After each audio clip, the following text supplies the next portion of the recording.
Oh, everyone. This is me. Okay, cool. So we're going to talk to you guys a little bit about engineering design today, and we've got kind of a setup where we've got a little bit of in the real world, and then also um, how it pertains to our specific team, and how it pertains a little bit to FRC. But we'll try and give you a little bit of a precursor to what it's going to look like before we actually do some of our mock kickoff stuff and get your wheels turning on how we do some things here. You got it. Yep. Cool. So engineering design process, how we have decided to break it down. We're breaking it down into 7 steps. You can see 4 of those steps here. We start with the definition stage where you're getting that problem and defining it. Then we go into brainstorming where you will start to generate your ideas. Then you'll select one of those, create a prototype. You'll test it, you'll do some iteration and communicate out your final results. The most important thing about all of this is realizing that this is a cyclical process. And by cyclical process, I mean you can go back to any step at any point in time and you will. It is not a do step 1, 2, 3, 4, 5, 6, all the way through there. You start off that way, but if at any point in time you hit a roadblock, you are going to need to go back, and realizing that you are going to fail and fail often is crucially important to being successful in engineering process, which is, I know, very different from what a lot of you guys have been told and have learned through other classes. So failing is good in engineering. Bouncing back and reflecting and understanding where that is a part of growth is of the utmost importance. So being open to that is probably the most crucial thing. Look, quote that I can't fully see. So design is not what it looks like and feels like. Design is how it works. So this was by the late Steve Jobs. So he was the creator of Apple, if you've heard of that company. We put this in here because we think it's very important that design is the look and the feel matters, but how it works is really what you're going for. Most things that we are going to create, you're going for a functionality, and that sometimes gets lost by trying to make it look good. So I thought that was an important quote to throw in there. So our first little step here, we're going to break down is the define step. So in the real world here, when you're dealing with define, so if this is something you're doing for a class, or if you're doing it later on in life in say you work in a job where you're doing walking through a process like this, which you will in more careers than just engineering, you first need to know what the problem is. If you don't know what the problem is, then you can't solve it. So you really need to be able to look at that problem, break it down into its many pieces, and really start to figure out what is being asked of you, or what you are attempting to solve, depending on who is giving you this problem. In classes and many careers, this problem is going to be assigned to you by someone who, usually someone who's above you in that hierarchy of your office space, or your teacher, or anything like that. These problems can also be discovered using inquiry. So we'll talk a little bit about some brainstorming techniques. If you're just trying to, maybe you're trying to do something we'll have this year, where there's a innovation design, where we actually go out and we will have to come up with our own problem and then try and solve that problem. So you can do that by just paying attention to how people interact with the world and trying to find a solution to problems you observe while doing that. Really important step in this definition phase is realizing your constraints and your criteria. I like to break constraints down into your needs, so that the things that are required for you to successfully address that problem, and your criteria is the wants. So there's still things you want to get done, but maybe you're willing to sacrifice one of those wants in order to, whatever, maybe it's a resources issue, or maybe it's something that's just conflicting with some of the constraints. So constraints are very important. Criteria are as well, but the differentiation between those two is the needs versus wants. So different examples are time, cost, resources, or just the scope of the problem in general. So a lot of the time, resources is your financials. So if you don't, if your need is that you have to stay under a certain price, you have a certain amount of money, like we do every year with our robot, you're going to need to maybe lose some wants. You might not be able to put some of the advanced computer systems on our robot because of a lack of financials. If the problem is not fully understood or broken down, it can lead to not fully solving the problem. That is very important. If you don't understand the problem, it's going to be very hard for you to fully solve that problem. So you need to do this is one of the most influential steps, and it's one that usually gets glossed over by people. So I really want to focus on making sure we're clear on that. Yeah, just to re-stress that point, I kind of understood it or reworded it for myself. If you only halfway understand the problem, you're only going to halfway solve that problem. And I think, like Mr. McKeever said, it's some people want to get to the brainstorming, we want to get to the design phase quicker, so we kind of breeze through this. But then you're doing yourself a disservice if you don't fully understand that problem before you go into actually coming up with a solution. In terms of Team 4272, which is the team that you are currently a member of, the problem is the game reveal. So every year in January, first week of January, that first Saturday, we get a game reveal. That game reveal will tell you what the game is going to look like and give you a broad overview of how it's going to be played. To further break down that problem, which is of the utmost importance, you watch that reveal video and rewatch it and rewatch it and rewatch it. But you also need to read the manual. There is a very big manual that comes every year. A lot of it is the same year after year, but the game specifics are different every single year. There's 30 to 40 pages of rules and things like that, because these are very detailed oriented games, and they try and make them so they can't be quote unquote broke. They try and make them very airtight, so it's clear what you can and can't do for safety of others, and then also the sanctity of the game. And then you will spend a lot of time discussing team strategy after looking at these things and trying to understand how this game works and how you want to go about attacking it. So team strategy is a massive part of our first day discussion that will really guide the entire process of our season. Again, this will look a little different this year, but we're going to talk in terms of a normal season. I'm going to quickly play this video for you guys here to get an idea of what these game animations look like, and you can find all the rest of them on YouTube if you're curious what previous years looked like. So yeah, before I play the video, just even like reading the manual. So we talked about criteria and constraints. Reading the manual and all those rules are tying a lot with the constraints. We're constrained to those rules. We have to build the robot in a certain way. But then our team strategy and what we want to do, what we want to focus on, is what drives a lot of those criteria. What do we want to focus on? What do we want our robot to do? That's how having that strategy discussion as a team can drive a lot of the criteria for our problem, if that makes sense. But we'll play this. Welcome to the 2020 First Robotics Competition, and this year's game, Infinite Recharge. An incoming asteroid shower is aimed at Burst City. Using Alliance droids, planetary citizens collect and score power cells while traversing the trench run and boundaries to ensure maximum protection with an operational shield generator. Droids start on an initiation line and may be preloaded with up to 3 power cells. Droids operate autonomously during the first 15 seconds and attempt to score power cells into any of their 3 available power ports. While every power cell deposited adds equal charge to the shield generator, higher power ports earn more points. Drivers then control their droids for 2 minutes and 15 seconds of teleoperated time.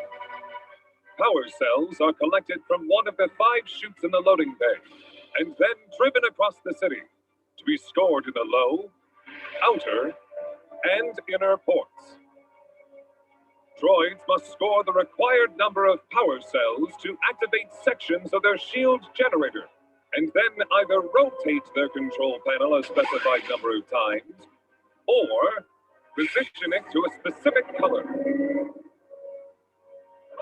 Near the end of the match, droids race to their rendezvous point to make their shield generator operational. Alliances are awarded bonus points for a level generator switch. The alliance that earns the most points wins the match. May the Force be with us all.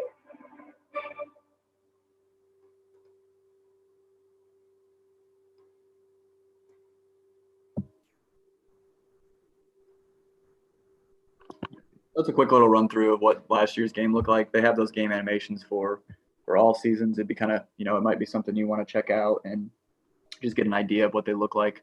But yeah, wanted to provide that as an example. Yeah, so that's the basic introduction to what the problem is and how it's begun to be defined as far as year to year what our game is. And it'll look a little different this year because this season is going to look a little bit different. But yeah, identifying that problem, defining that problem, which leads us into brainstorming. So we know what the problem is. Now we got to come up with solutions. So in the real world, once we begin to break down that problem, really fully understand it, like we said, we generate lots and lots of solutions. And the big thing with this to remember is we want lots and lots and lots of potential solutions. You're going to hear me say that probably 4 more times. But yeah, so this allows the designers to generate multiple design ideas that can lead to the most ideal solutions. Brainstorming can be done singularly or in teams. As our team, which I'll talk about in a minute, we kind of do both. We do some individual brainstorming and then we combine it all together because there is a huge advantage to working in groups and working in a team. And the way that I think, the way my brain works isn't the same as Mr. McKeever. So we can bounce ideas off of each other and come up with hopefully better ideas between the two of us. Just like it says there, one idea builds to hopefully better ideas. So as far as our team goes, kind of the way our initial brainstorming works, we individually sketch many possible ideas for the task at hand. We break down the robot into many parts.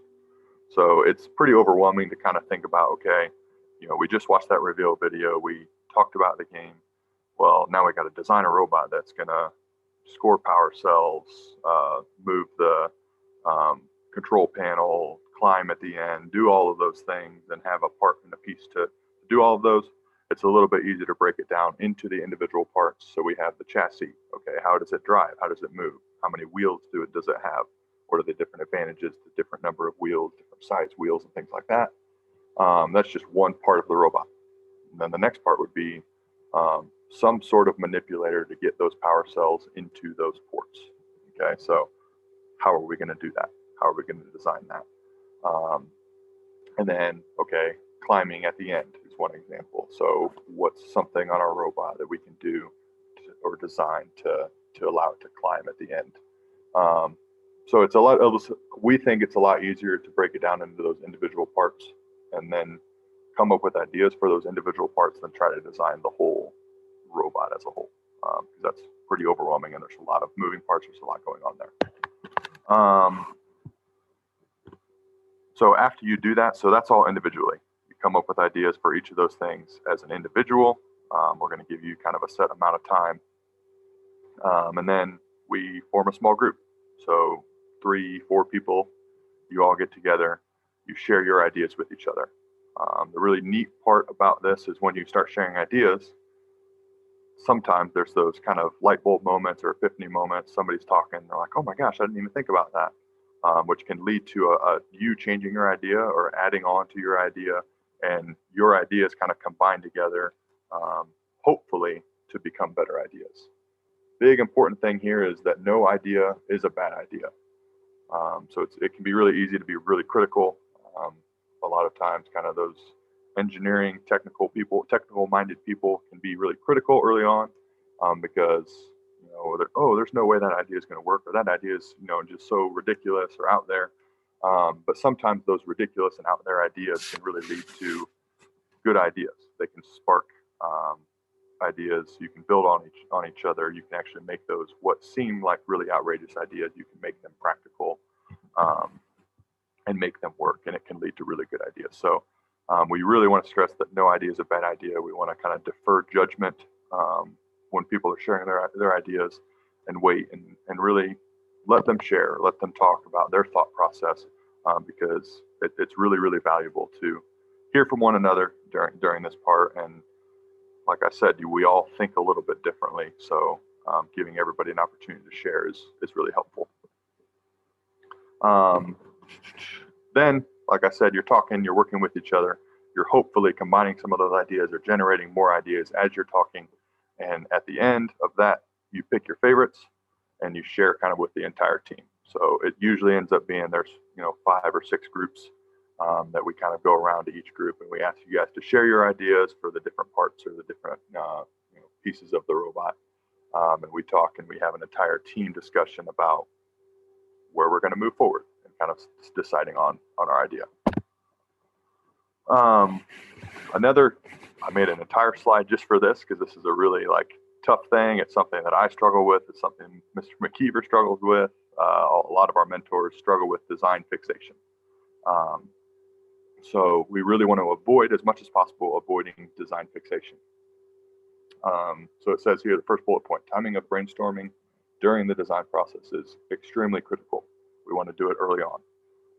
Because if we don't, what we start doing is we look stuff up, we look up past videos, we look up past seasons, we start looking up robots that have already been designed before.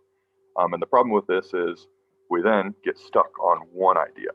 Okay, well 2 seasons ago, there was a game that needed to score little power cells, something similar to those power cells. And this is how they did it. And we just get stuck on, that's the only way to do it, which isn't a good thing because there's a lot of different ways to throw a ball with a robot. There's a lot of different ways to climb a bar with a robot. We don't want to get stuck on, this is the way that it's been done before, and this is how we're going to do it now. And you guys can see that little flow chart over here. This is just kind of an example of that. There's that problem. Oh, okay, how has it been solved before? How we solved a similar problem in the past? Oh, it's been done like this. Well, then let's do it that way. And you kind of just get stuck in that cycle of, here's the problem, how we've done it before, this is how we've done it, well, then let's do it that way. But what that leads to is we don't have those creative solutions. And creative solutions, as you guys hopefully know, are what moves our world forward. That's how we have really great, innovative ideas in our world. So stay away from researching existing solutions, conducting internet searches, or even thinking about already existing solutions. Think about the problem that you're given and how you can develop solutions to that individual problem. It's really, really hard to do.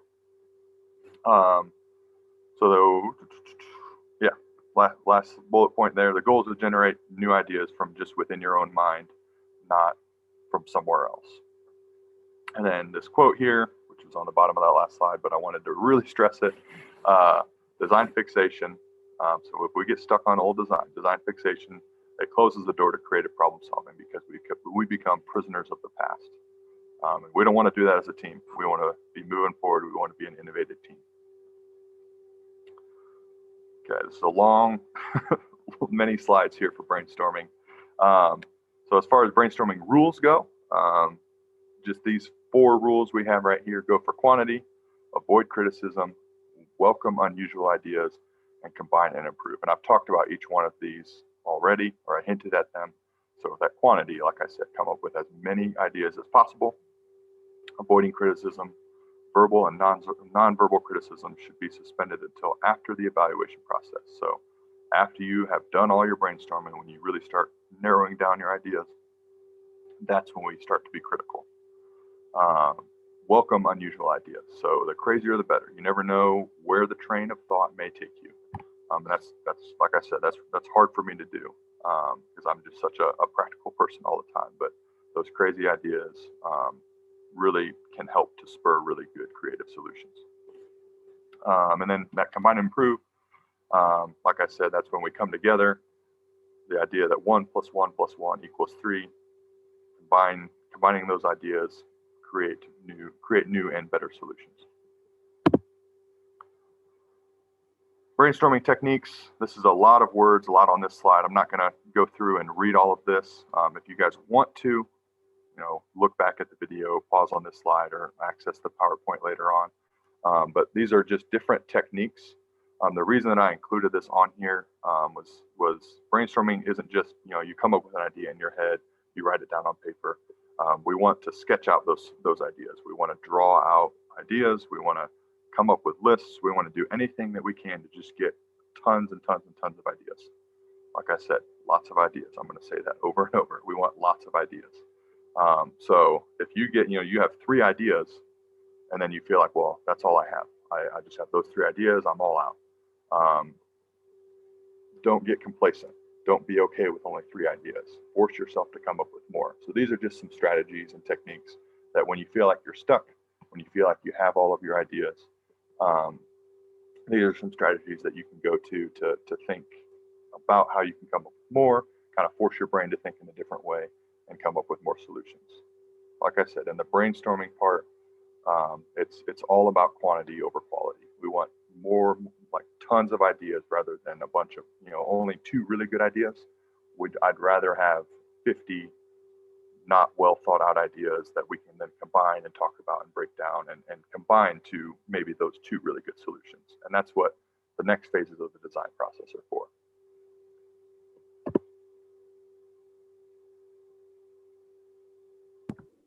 All right, so the next step we're going to go through is the select step. So that step is here. So this next step is the select step. This is where you go through and you actually narrow down your brainstorming solutions. And you are going to try and come up with something that you can use going forward in that engineering design process. Oops. So the first thing you're going to do is you're going to reduce those brainstorming solutions down to the, usually about 2 or 3, preferably 3. You can even do more if you like. It's kind of personal preference. Solutions that you will then kind of put head to head and compare and contrast those with some things that we're going to talk about here in a second. So we've got some methods on the next slide that we'll talk about. And each of these is really important in attempting to create an unbiased decision. So let's see, keep this list of ideas handy as you may revisit it later. So the brainstorming list you've originally come up with, hopefully it's got something like 15 to 20, 30, 40, 50, 100 ideas on it. You could potentially come back to that later. And it is really important for you to keep that around because you might end up revisiting it. So this is an example of a decision matrix, which is one of the options we have for making decisions. And it's the first one we'll talk about on the next slide. So I'm actually going to keep this here. But you can see that we've got criteria here listed. And each of these criteria have been weighted between 0 and 5. And what you'll end up doing is you go through and you score each of these 1 through 5 as a group. And you can see the different scores by your group, or it can be done singularly. And then you end up multiplying it by this weight, because let's say for these 2 criteria here, which are lower weight, so they don't matter as much in your opinion, if they score really high here, if they were to score really high here, that would give you a kind of unbalanced result in terms of what the overall score is. So this basically will just it'll make the points matter more for topic or for criteria that matter more, which is why I really like using this decision matrix here. So on the next slide, what you're going to see is a couple more options that you guys can use. So there's the decision matrix. We've also got pros and cons lists, good old tried and true method. You guys have all used these before. You come up with pros and cons, and in the end, whichever one has more, you go with that. So whichever has more pros, I guess, and less cons, use kind of a let's see, looking at the difference between the 2, whichever has the greatest positive is the one you'd go with. The issue with this is you don't have those weights associated for the criteria that matter the most. So this would be kind of like a decision matrix without the weights on it. Voting, this is something that we actually do on the team. We end up just having students vote for what design they want to go after, which I'll talk a little bit more about on the next slide. And good old rock, paper, scissors. Can never go wrong with rock, paper, scissors. Sometimes you're just 50-50 on something. You don't really know what it is you want to do, and you think both are good options and they could both work really well. So what you end up doing is you just do rock, paper, scissors. And one good thing that can come about this is maybe if you you determine that one solution is the one you're going to go with via rock, paper, scissors, it kind of sparks in your mind like, oh, I was really hoping to do this other one. Well, in that case, you don't have to abide by the laws of rock, paper, scissors and kind of go with that. Sometimes it does a good. Sometimes doing something that is left up to fate can really help push you in the direction you actually wanted to go. On this, I would kind of say like flipping a coin or something like that with, oh, where do I want to eat tonight? Wendy's or McDonald's? You flip a coin and coin says, oh, heads, it's McDonald's. Oh, I really kind of wanted Wendy's though. That gut instinct that you have, it just tells you what you really wanted to go with. So kind of some of those choices tell you if you're leaning one way or the other. In terms of our team, we do kind of a mixture. I said of all three, but there's actually four there. So we do a mixture of pros and cons, decision matrix, and voting. So we'll use decision matrix to get our list down to a solid 3. But we'll use that as kind of less as, like this is what we're doing because this is what the decision matrix said, but it provides, a very good outlook on, well, from what we think, this is saying that this is the best option for us. So it provides a really good unbiased solution. But in the end, we just vote. In the end, we vote, and we use that decision matrix as a tool to help our individual members come to a conclusion. It's not always the best, but when it comes down to something that you're going to spend a lot of time creating over the course of a season, you have to like it. So maybe you don't end up picking the perfect solution, but you pick the one that the most people want to work on, which is really what it's all about. And again, you keep this decision matrix for later because you could easily run into issues with the proposed solution and need to come back to that decision matrix to see what the next best option was later on.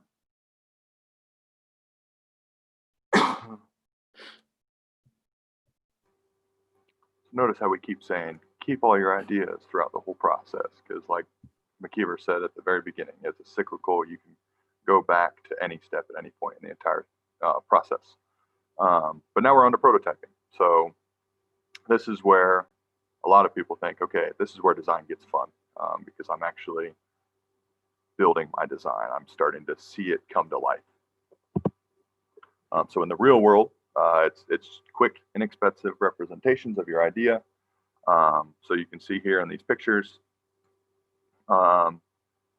it's just a design for like a watch, and they've just made it out of paper really quickly. So it helps to establish the look, the function, experience, any combination of the three.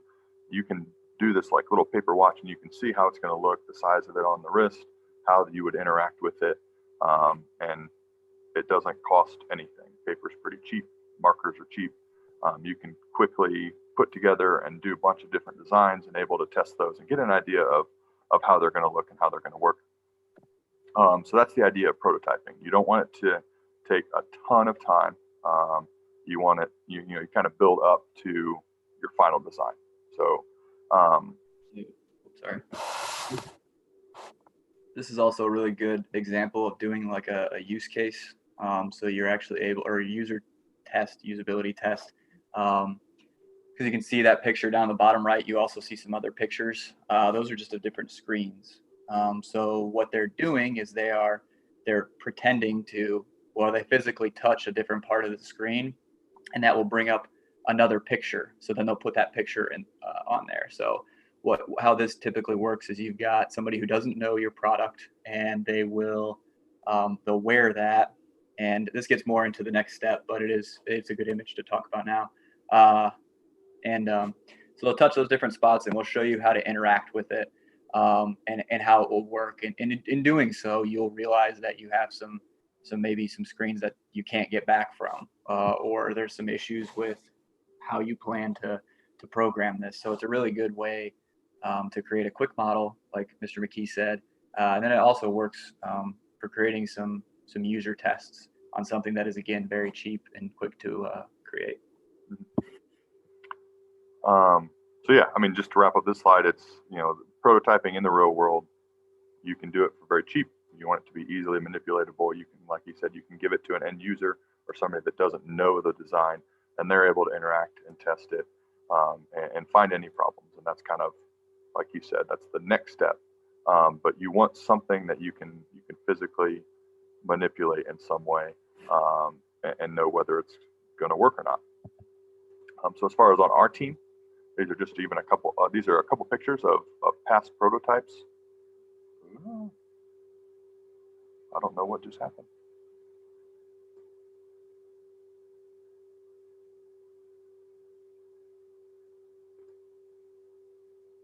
That was weird.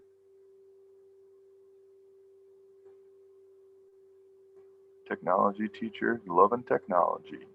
Okay. So these are a couple pictures of past prototypes that we've had. So on the left there, we start with scrap wood, some old parts from past robots or that we just have in bins. We have them on hand, so we don't need to buy anything for this. It's just stuff that we have on hand, and we can easily build that, put it together. And I'm a big proponent for, even before we start building anything, sketching out our design in more detail. So we've taken our original brainstorming, we've selected it, let's draw it and make a decent, a little bit better sketch than what we did during the brainstorming phase. Let's start drawing, okay, this goes here, this is where we want this is how we want this to interact. And then you can quickly build it out of some scrap wood. So there's just a scrap piece of plywood and a couple 2x4s with an old axle and several wheels. And that was modeling an intake on one of our robots. And we were going to be able to test how it was going to work, get an idea even for what measurements we needed on there. Before we even go into CAD, we can actually evaluate and see how that's going to work. So we can test it. And then later, like it says there, later versions are going to be made in CAD. You guys have already had some experience with some CAD. And then actually laser cut. So that's that one on the right. This is a laser cut piece of our robot. Now it's actually several different parts kind of all put together, but it's made with plywood. A laser cutting is very quick, and this plywood that we use is fairly cheap. It's a lot cheaper than the metal that our robot is made out of later. So we can cut this really quickly for pretty cheap and get a very, very accurate, very good test of what's going to work, what's not going to work. And like I said, that's, we want to give ourselves something that we can test. We want it something that we can interact with, something that we can test, because this is the next phase. Yeah, so kind of interrupted a little bit with talking about that one image before, but yeah, with testing, this is kind of where you see what you have done and if it works. So you really get to put it to the test, no pun intended, and make sure what you've been working on is going to function in the way that you expect it to.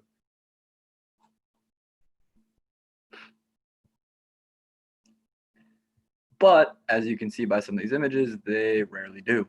So the important thing in this process is when you're physically testing or even running simulations is record data and make lots and lots of observations. This isn't just, all right, here it is, let's test it and we're good to go. No, you're going to almost certainly test devices multiple times through multiple iterations, which is another word we'll talk about here in a minute. And you really need to be paying attention to what works and what doesn't work, because this is where we start to really get into that cyclical process of the engineering design process. And you really need to be taking a lot of data, paying close attention, video, pictures, and then just being very astute to what's going on. This is a very reflective process as well, too.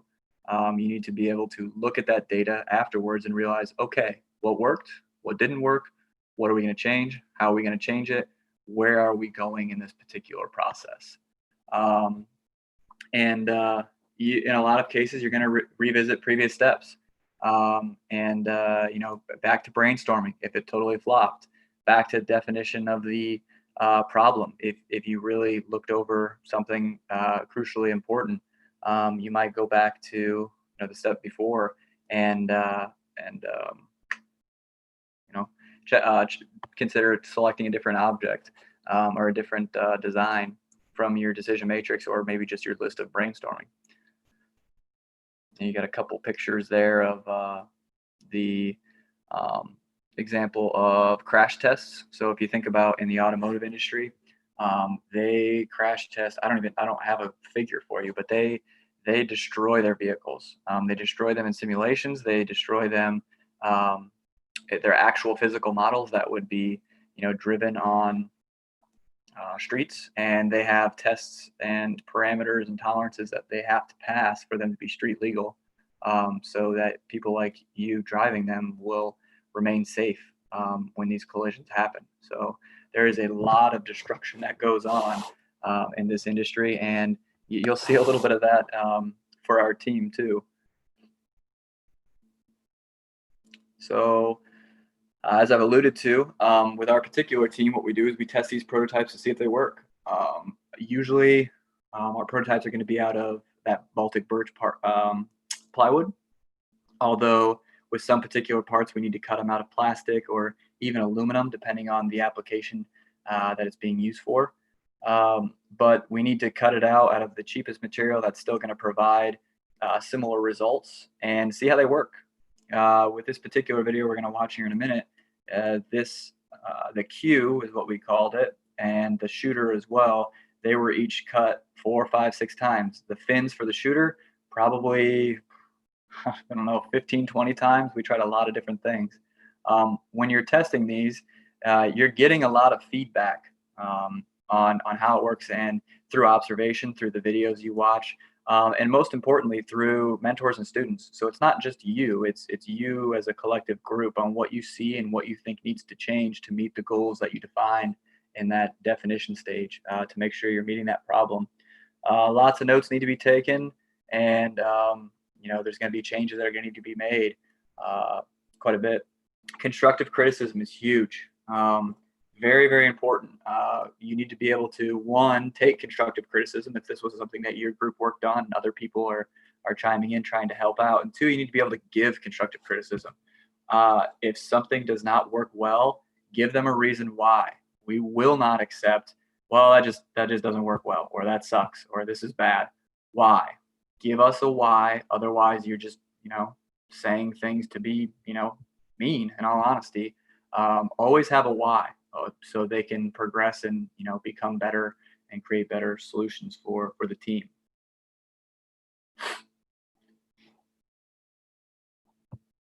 Go ahead and play that for me there, Mike. Thank you.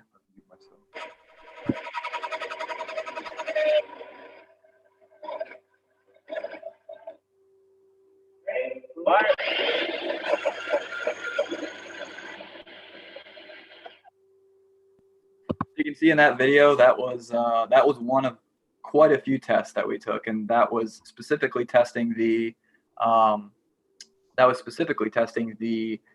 Q. So we have some programming in there with some sensors that our electrical and programming teams worked on. There's some light break sensors, so kind of like in any old school heist movie you've seen, where they've got the lasers across the room because they threw a bunch of baby powder or whatever random substance they have.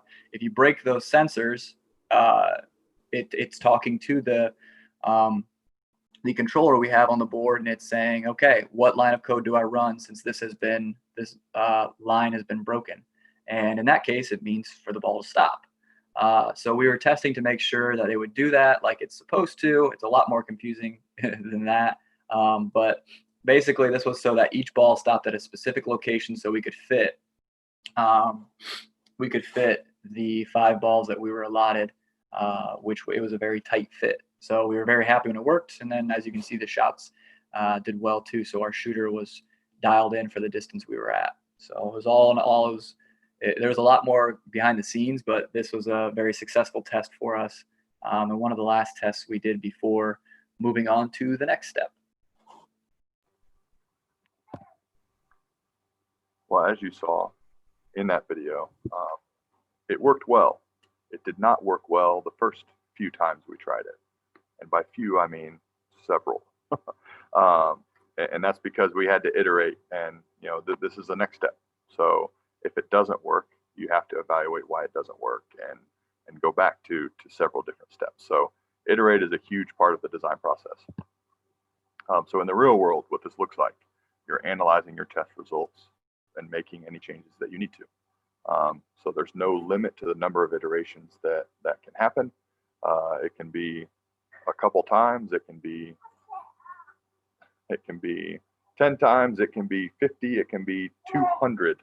And the famous iteration example is Edison and the light bulb. He tried several hundred times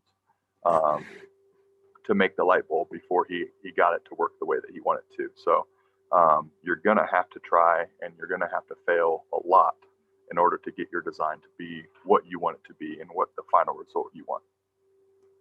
So like it says there, it's a good time to revisit that brainstorm list. So, okay, it didn't work the way that I want it to. Let's go back to brainstorming, whether there are ideas that I have. Or if it mostly worked the way I want it to, let's go back to prototyping. Let's adjust our prototype. It's sometimes as simple as changing where a bolt was, or changing where, one little measurement. I mean, on our shooter, it was a matter of a couple degrees at times. So changing the angle of the curve of our shooter and recutting it. So it can be really frustrating at times, but you have to go back to those steps. You have to go back to prototype. You have to go back to test. Sometimes it's a simple just coding or programming, adjust one little thing and then retest it until you get something that you're happy with. So this picture, not a perfect example of iterate. This is over several years, but you can see just how the cell phone has evolved. These are all different iterations of the cell phone. Believe it or not, this is what a cell phone used to look like here on the left. But then you have, as it evolved over years and years and years, you have all these different changes that have been made to where now we have a computer in our pockets everywhere we go. So those are several different iterations of the cell phone. So on our team, we talked about the shooter. We've talked about kind of the intake or hopper that we had last year. But on our team, we test it. Based on those tests, we decided whether we need to go back to any previous steps, go back to the brainstorming, prototyping, testing, and test and retest until we're happy with our solution. Great designs. Like I said, they take many iterations. You're not going to get it on the first try. I don't know if on our team we've ever got a perfect design the first attempt. I think that's a very common misconception with design is you have a really good idea, you prototype it, you test it, and it's just perfect. I know that's a misconception that I had coming into engineering and coming doing design work. That my idea was good, so obviously it's going to work the first time. Most of the time, your design is going to fail the first time, and you have to figure out what went wrong and learn from that. So that's why we added that last point, embrace the frustration, because you're going to get frustrated at some point. So embrace that, lean into the frustration, use it to motivate yourself to continue to work hard and continue to grow and make really great designs, because those several iterations make the end result that much better, make us that more proud of the end result because we know all of the hard work that went into it. And down here, we even have just some pictures. So this is a robot from a few years ago. Over here on the left was the very first design, or one of the very first designs. You can see, obviously, it was CAD'd, so it wasn't the first of the first. But it was designed in CAD, laser cut. We tested it, worked decently well. There were some issues. You can see on this next picture, we added these guards to the outsides of the wheels. We tapered those out a little bit to make it easier for us to grab the game piece. Next one, once we got that changed, we actually had some more moving parts. We had a couple different pieces to it, got it the way we wanted. We're happy with it, and then eventually cut it out of our aluminum plate, put it all together, and that's this final piece that made it to the robot. Was it perfect? No, it had its issues, but it was a lot better than the very first design. I don't think a design is ever going to be perfect. You just run out of time. And that's the mindset that we have to have. We want to continually be improving. We want to continually be making things better so that we can have great designs come competition season on our final robot. And the last step is communicating out. So like Mr. McKee just stated, you get to a point where you simply run into your constraints. The most common constraint is that time constraint. You're always going to run out eventually. And if you don't run out of time, over time, that solution that you came up with is going to become, obsolete, or there's going to be more technology that presents itself to make it even better. So anything that's ever been created, it's got a better version of it, or will, soon. So it's not supposed to sound pessimistic, but nothing is ever perfect, and that the process is what you're really striving for. But once you do get to that end solution, time to communicate out that result. In the real world, how we do this is you finalize the design and you report out. So that's make any final sketches. You start to really clean everything up, comment in spaces that you need. Commenting is very important. And then you roll out some of the publications that you create towards the media, whether that be newspapers, TV, holding conferences, any of these different things, any way to get out your product. Those people that you're reporting to are your stakeholders, whether that be the community. So maybe it's something you want to report to the community. Maybe it's donors or sponsors, people who have invested financially, or board members. Maybe you report to board members who are looking for progress on a product, kind of like the iPhone. So you got Steve Jobs here. He was the CEO of his company, but he still had board members he had to report to. And then you reflect. Again, you've seen this in multiple steps. Reflecting is of the utmost importance. You need to be cognizant of what you are doing. You need to be thinking about what you're doing and improving. Okay.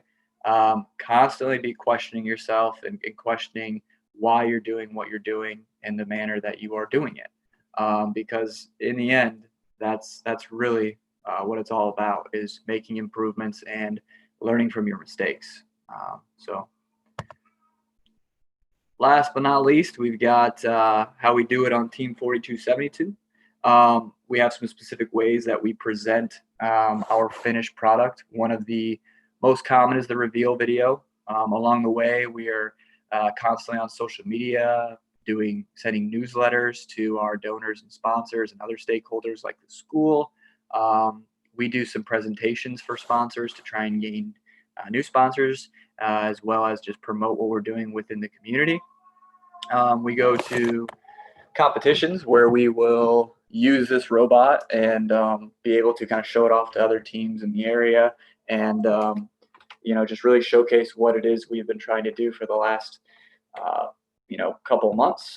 And we present it to judges. So it is something we also present to judges in efforts to gain some awards that they offer to teams for various categories. Then we also talk with teams, other teams, and we kind of help each other out that way. So this can help guide, solutions that they may be having problems to, or just in general improve the sport, and try and help others raise your own game by lifting that level of competition. Again, at the end of the season, we reflect and improve for future seasons. We always take a kind of an exit poll for the season and gauge how students think it went, what worked, what didn't work, what they'd like to see changed, so on and so forth. And we, as mentors and as students on our steering committee, which is our executive board of the team, we discuss those and we try and make those changes, because we're all here for each other, and we are trying to make this as exciting and enjoyable experience for all of you as possible, while we guide you along your way to your future careers. So we take constructive criticism and try and make it as good as possible. And here's a robot reveal video from last year.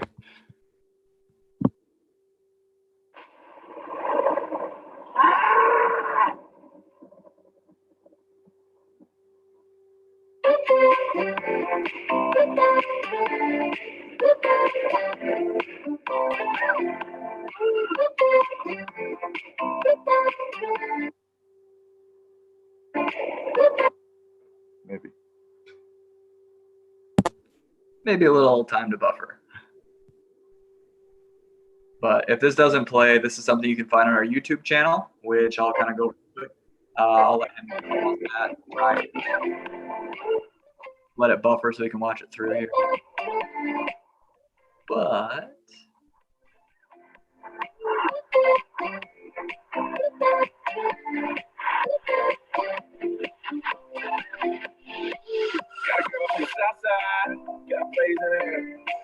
First time I seen her walk by, I fell off my chair. Had to get her number. It's been like 6 weeks. Don't me and her go way back, like Cadillac seats. Body like a miracle, driving with my muscle. I know every curve like the back of my hand. 15 and 30, I ain't in no hurry. I'll be taking slow, just as fast as I can. Body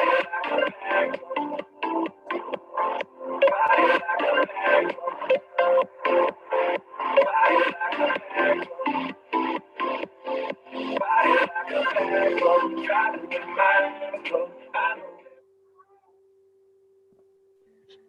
Yes, that was just our robot from last year, and we do reveal videos from time to time.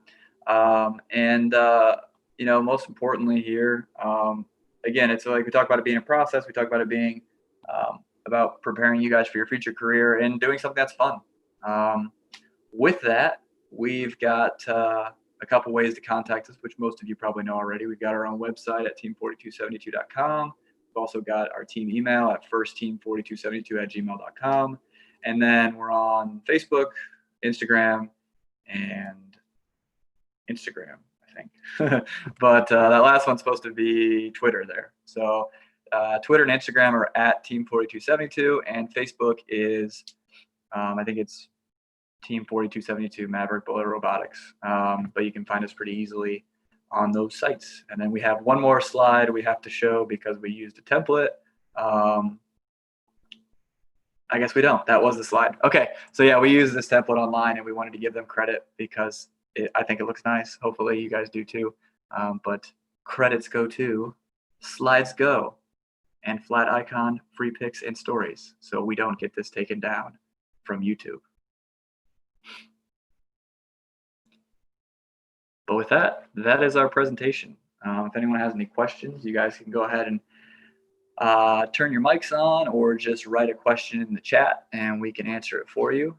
But this is a very important process that really just guides us through the entire season, really.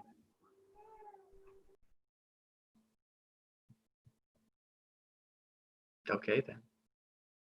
Cool. We're that good at presenting. Who would have thunk it?